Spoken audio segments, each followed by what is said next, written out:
Okay, good morning everyone. So, for the continuation of our report, so we are now here in not-for-profit business.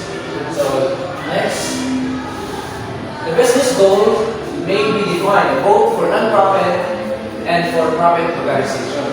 So, for-profit business plan typically focus on financial goals such as a profit of creation wealth. For non-profit as well as government agency business plan tend to focus on organizational mission, which is the basis for their government status, on their non-profit tax exempt status respectively, although non-profits may also focus on optimizing revenue. Okay, for-profit organization, they more focus on creation of wealth and making money. Whereas in non-profit organization, they are more focused on giving services to the society, and of course also mag-provide na sila ng mga services na makatabang to the people of the society. So let's take a look at the examples of it.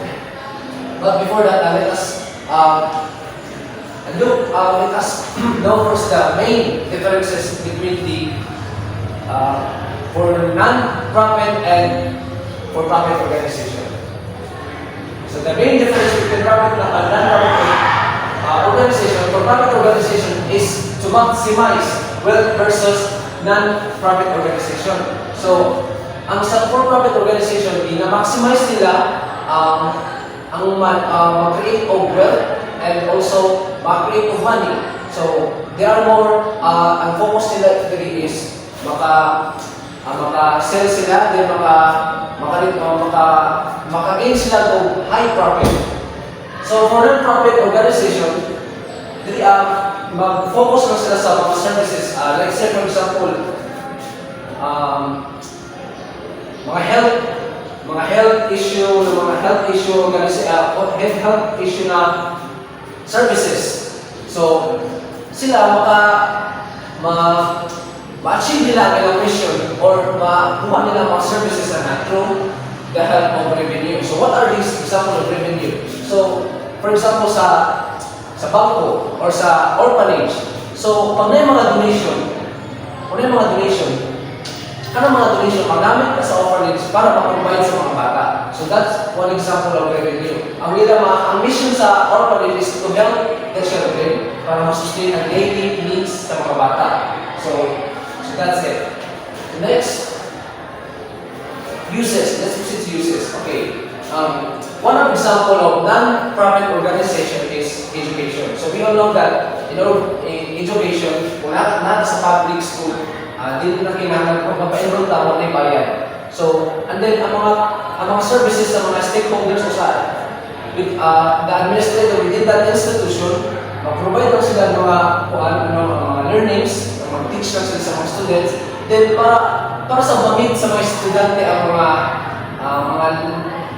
mga learnings na pinag-provide sa teacher, na yung mga learning materials. So, kanan ng mga learning materials, ginaprovide na sa mga sahaya o committees. So that's one example of organizational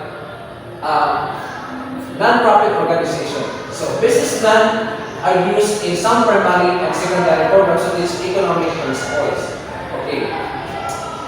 Using business plan in primary and secondary program, teachers incorporate lesson on business plan into their curriculum. So the teacher teaches the student about economic principles. So they're not just teaching, di lang sila magturo sa theoretical concept, but they can also provide to the student to engage hands-on activity where the student can create a business plan into real life scenarios. And also, ma-develop ang ilang marketing skills and entrepreneurship skills and other related skills sa business. And also, it can develop their problem-solving skills, critical thinking skills, and decision-making skills. So, next, we have University has Lunar Platform Project where students of all ages can collaborate with designing and revising business models to practice evaluating them to learn the practical business planning techniques and methodology. So, ang Wikiversity mag-provide sila platform sa mga students to create the collaboration or to revise or to design the business models. So, in that way, ang Wikiversity maka-help na maka-provide sa mga students na maka-gain of different techniques and methodologies in terms of business plan. So, next uses we have fundraising. Okay, fundraising is another example of non-profit organization.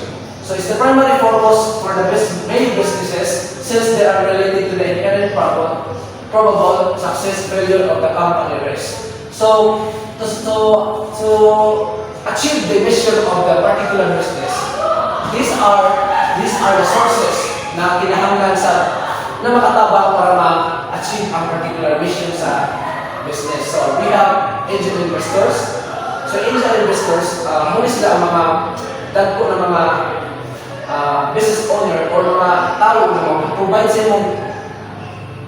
imong business o kung gusto ka high capital, pwede ka makahanap ng angel investors para sa matulungan ka or mentor you kung how to operate o say flow sa imong business. So business loans. So, kanang business loan na ma-provide pwede tayo mangutang sa bangko.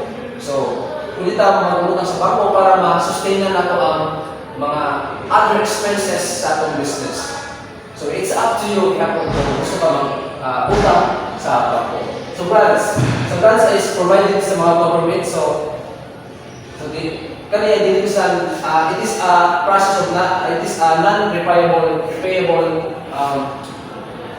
program. So startup company funding.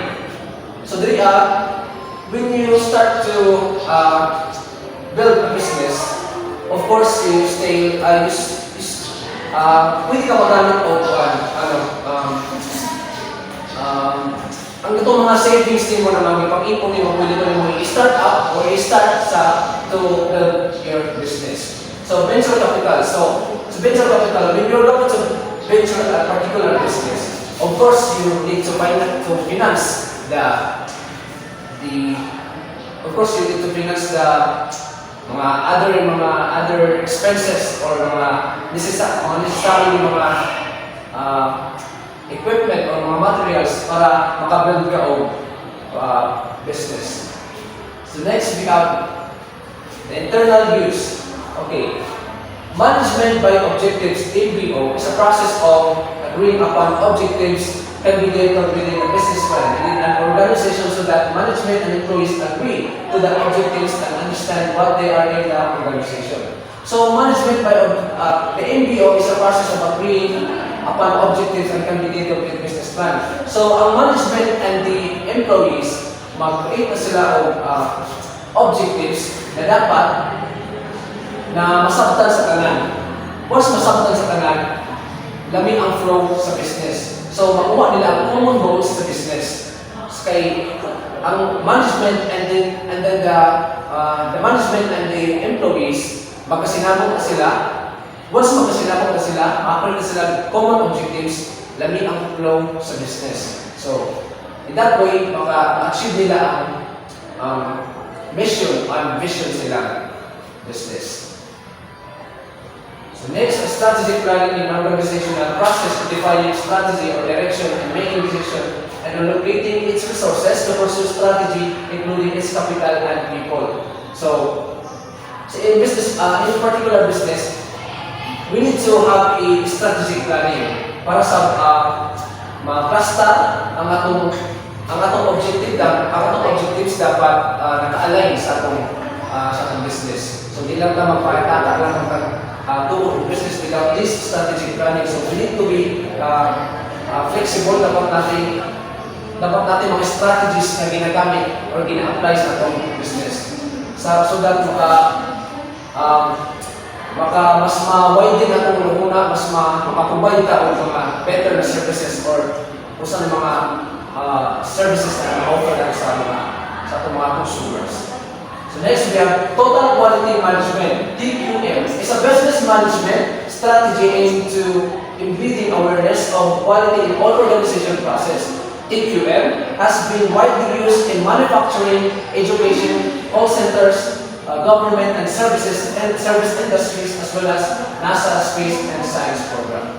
So TQM is they can identify the areas for improvement, meaning that from the word itself, quality. So ang TQM is responsible for maintaining the good quality sa product and good services and the process within the organization. So TQM will help the organization maintain the good services and can also provide satisfaction or satisfied ang mga customers. So taking everything into account, this business plan will help us to create a better na plano looking forward sa future. So meaning dapat pag natin business plan ma-visualize na to ang mga possible na mga problems and also ma-visualize na to ang mga possible na mga outcome once we have a business plan. So I guess that's all class for my report. So thank you so much for listening.